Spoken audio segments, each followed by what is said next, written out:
Short. Strong. Espresso English. Fuel your day. Let's learn. Imagine this. You're standing at a small shop's checkout and your phone battery just dropped below 10%.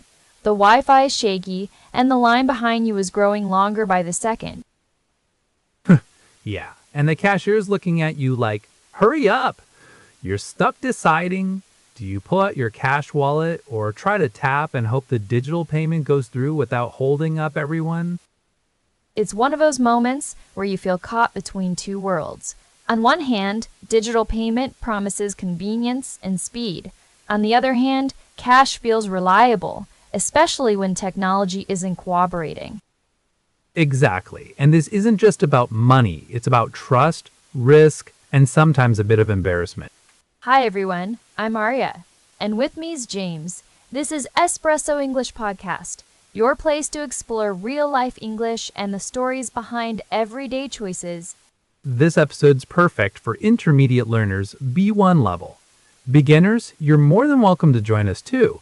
We'll keep things clear and natural. So here's the big question to start us off. When you pay at a small store, do you trust your digital wallet or do you stick with cash, and why? Quick question. How many times have you had an awkward payment moment, like the phone refuses to scan or you realize you don't have enough cash? Drop the number in your head 1, 2, or way more.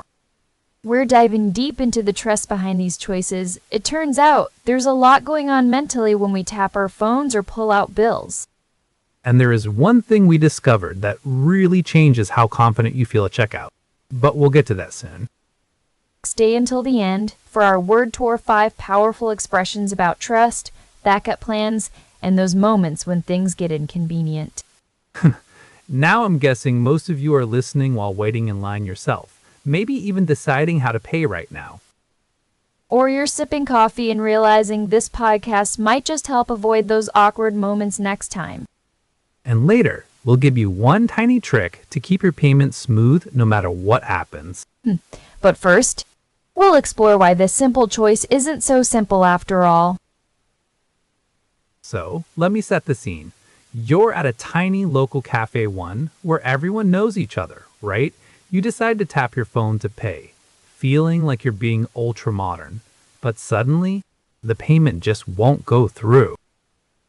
Oh no, that's the worst feeling.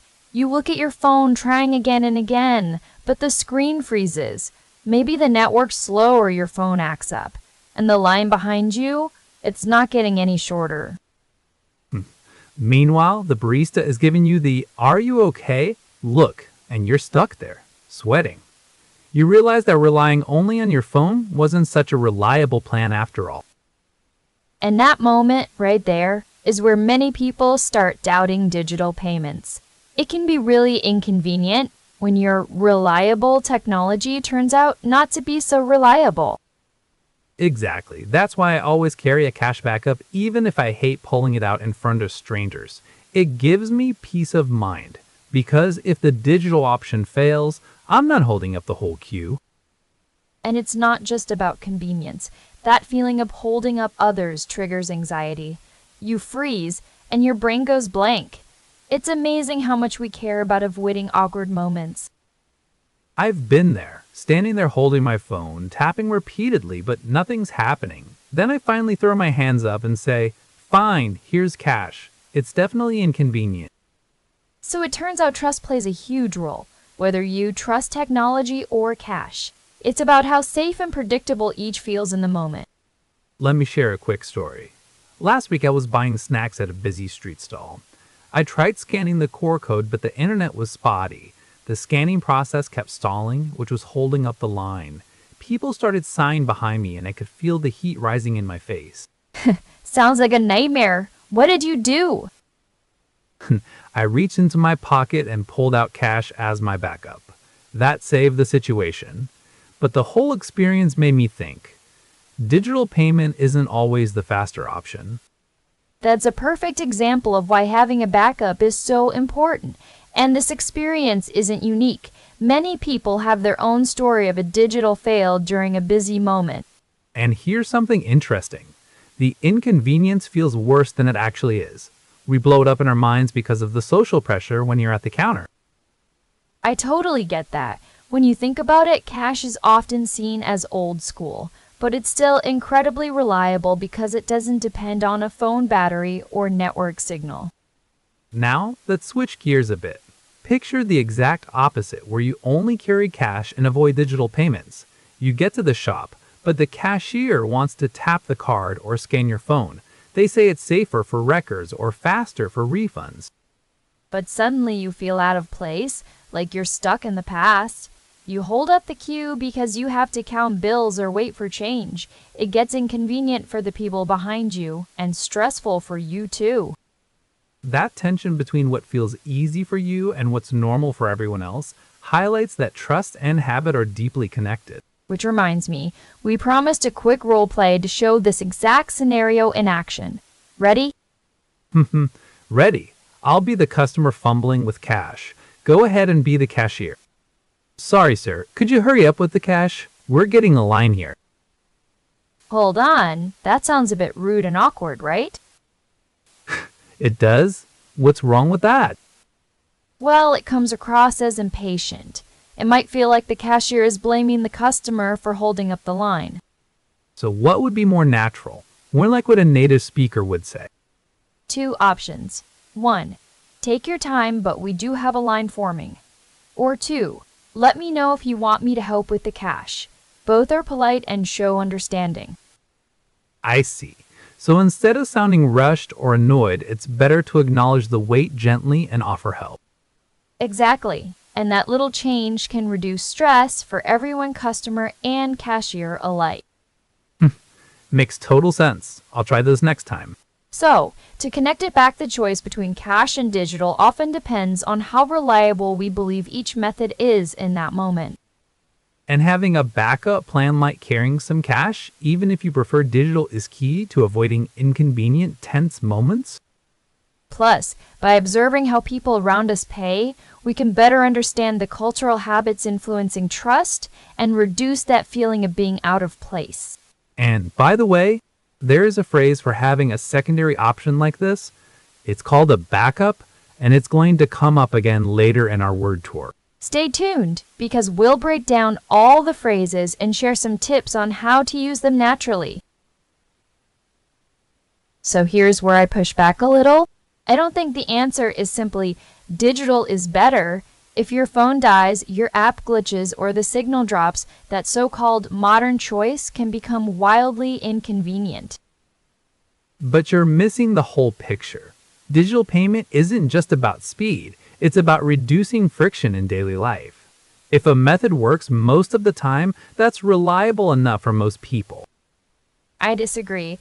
Most of the time sounds fine until you're the person standing at the counter, the queue behind you growing, and everyone watching. In that moment, reliability becomes emotional, not abstract. Fair, but cash has its own problems. People lose it, it gets crumpled, and you can't track spending as easily. A wallet full of bills can feel safe, but it's not always the smartest backup. Sure, but that's exactly why I think your view misses how people actually behave. Risk perception isn't logical all the time. There's a bias where one bad experience feels bigger than 10 smooth ones, so a digital payment failure can stick in your mind for days. Okay, but isn't that just fear talking? If we let one awkward moment control every future choice, we'd never tap again. That seems exaggerated. It's not exaggeration. It's the brain doing what brains do. When something feels inconvenient in public, the embarrassment amplifies the danger. It's not only the payment failed, it becomes I failed in front of people. I can see that, but I still think people should build a habit, not a panic response. Keep a backup, yes, but don't treat digital tools like they're fragile glass. And I'm not saying they are fragile glass. I'm saying trust is contextual. At a quiet bookstore, digital feels easy. At a street stall with weak signal, cash can feel far more reliable. So you're arguing the environment decides the winner. Exactly. And that's why one-size-fits-all advice falls apart. People don't just choose a payment method, they choose the method that lets them feel calm, competent, and not inconvenient to everyone else. But what if the real issue is preparation? If you know the shop might have bad Wi-Fi, then carry a backup plan. That's not a reason to distrust digital, it's a reason to be ready. That's a fair point, and I think we actually agree more than we disagree there. Still, the emotional side matters. The feeling of holding up a line can change how someone judges the whole system. Then let's test it with a mini debate. Suppose I say digital payment is always better because it's cleaner, faster, and more secure. What do you say? I'd say that's too neat. Always is the problem. A system can be fast and still fail at the worst moment. If the app crashes while the clerk is waiting, speed disappears instantly. Okay, but cash can fail too. You might not have exact change, you might forget your wallet, or your bills might be too worn for the machine to accept. That's not exactly a miracle of reliability. True, but cash doesn't need a battery, a network, or an update. That gives it a different kind of reliability, less elegant, maybe, but easier to trust when everything else is shaky. So the real question is not which is perfect, it's which one fails more gracefully. Yes, and that's a much smarter way to think about it. A payment method doesn't need to be flawless. It needs to be dependable in the setting where you actually use it.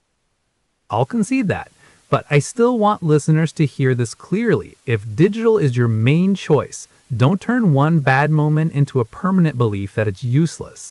And if cash is your comfort choice, don't assume digital users are reckless or naive. Sometimes they just have a different risk tolerance. That's the heart of it, isn't it? Same counter, same line, totally different psychology. Exactly, and that's why this topic matters beyond the checkout. We're really talking about how people manage uncertainty. Let me add one more practical twist. If you know you're going somewhere busy, charge your phone and carry a little cash. That way, you're not trapped by one option. And if you're in a place where people mostly use digital methods, watching and learning can help you feel less out of place. Culture shapes habit, and habit shapes trust. So our debate lands here. Digital payment isn't the enemy, and cash isn't outdated junk. Both can be reliable depending on context. And the smartest choice is often the one that gives you a calm exit when things get inconvenient. Which honestly sounds less like a payment strategy and more like survival. Maybe a little, but that's real life. And that's why this conversation matters. So, after all that, it's clear that trusting your payment method comes down to reliability and having a backup plan. Right? Being prepared reduces those awkward moments that make us feel uncomfortable or hold up the line. And next up, we'll dive into 5 important phrases that popped up in our story. Words that will help you talk about these payment choices more naturally. They'll boost your confidence, whether you're tapping your phone or holding up cash. Let's get into it. You know, throughout today's conversation, the word reliable kept popping up. It's such a key idea when we talk about payment methods. Absolutely. When we say something is reliable, we mean it can be trusted to work consistently. Like when I said my cash backup always saves me. It's reliable because it doesn't depend on battery life or signals. Right. And that brings us nicely to our next word, backup. It's basically your safety net, the plan B you have ready just in case the first option fails. I always carry some cash as a backup, even though I mostly pay by phone. That way, if the tech doesn't cooperate, I'm not stuck with no way to pay. It's a simple word, but so practical. Think of backup as your hidden hero. It helps you avoid those stressful moments when things get inconvenient. Speaking of inconvenient, that's our next word. It's a neat way to describe when something causes trouble or slows you down. Like when your phone's battery dies right in the middle of payment, that's super inconvenient because it disrupts your plan and holds up the queue behind you. Exactly. This word isn't just for payments, it pops up anytime life throws a wrench in your smooth flow. So if you forget your wallet or can't find your card, that's also inconvenient. Now let's talk about a phrase we heard a lot, to tap. It's the casual way to describe paying by touching your phone or card to a terminal instead of inserting or swiping. Yep, you just tap your phone against the scanner and bam, it's done. Fast, easy, and definitely a sign you're living in the digital age. Though tapping doesn't always mean it'll work, like in our story when the signal was weak. But when it does work, it feels pretty magical. Yeah, like waving a magic wand to pay. Finally, the last phrase that captures a feeling many have experienced: to hold up. Oh, this one. It means to delay or slow down a process, like when a payment method causes the line to wait longer. When your payment doesn't go through, suddenly you're the person holding up the queue. Everyone's watching, and that can create awkward moments. It's funny how just a tiny delay can make us feel like we're causing a big problem. But holding up others is usually accidental, not on purpose. You're right, and that's why we talked before about being prepared a good backup plan. Make sure you don't hold up the line, keeping things smooth for everyone. So putting it all together, think about how reliable your main payment method is and always have a backup handy. That helps avoid inconvenient moments where you might accidentally hold up your friends or strangers. And tapping your phone or card? It's just one way to pay, but it should feel reliable, not stressful. Exactly, because paying should be easy, not a cause for anxiety or embarrassment. These words are more than just vocabulary. They help you describe everyday challenges and show you understand the emotions behind the choices we make.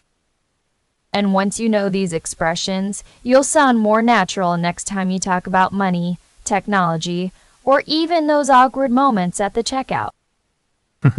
Whether you prefer cash or digital, these words give you the tools to explain your experience and maybe even make that conversation a little easier. So remember, reliable, backup, inconvenient, to tap, and to hold up are your new friends when navigating payments. Keep them in your pocket, figuratively speaking, next time you are at a cash register or scanning your phone. Because the more you use these words naturally, the more confident you'll feel, no matter how you pay. And hopefully fewer awkward moments too. That's a goal worth aiming for. So we've spent this episode looking at a very small moment that carries a lot of weight, standing at the counter, choosing between digital payment and cash, and wondering which one feels more reliable. And the big lesson is simple. Context matters. A payment method can be fast, but if the signal drops or your battery's low, that speed disappears in a second.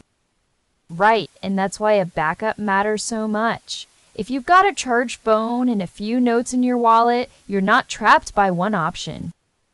Plus, it's worth watching how people around you pay. In some places, tapping your card is normal. In others, cash still feels more natural. That observation helps you read the room and feel less awkward. My personal takeaway is that trust isn't just about technology. It's about feeling calm when things get inconvenient. I still remember one checkout where my phone died at 2%, and I had to laugh because my modern plan had completely collapsed. That's brutal and very relatable.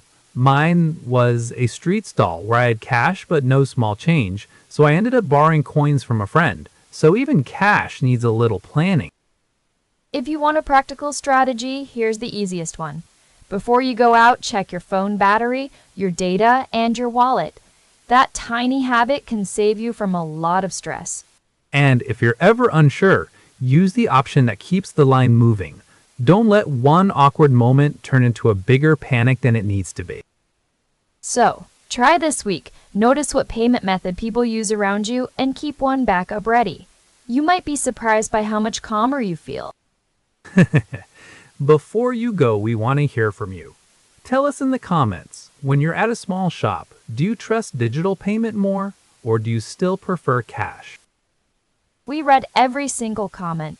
Thanks for listening, keep practicing, and we'll see you next time with another everyday topic that makes English feel real.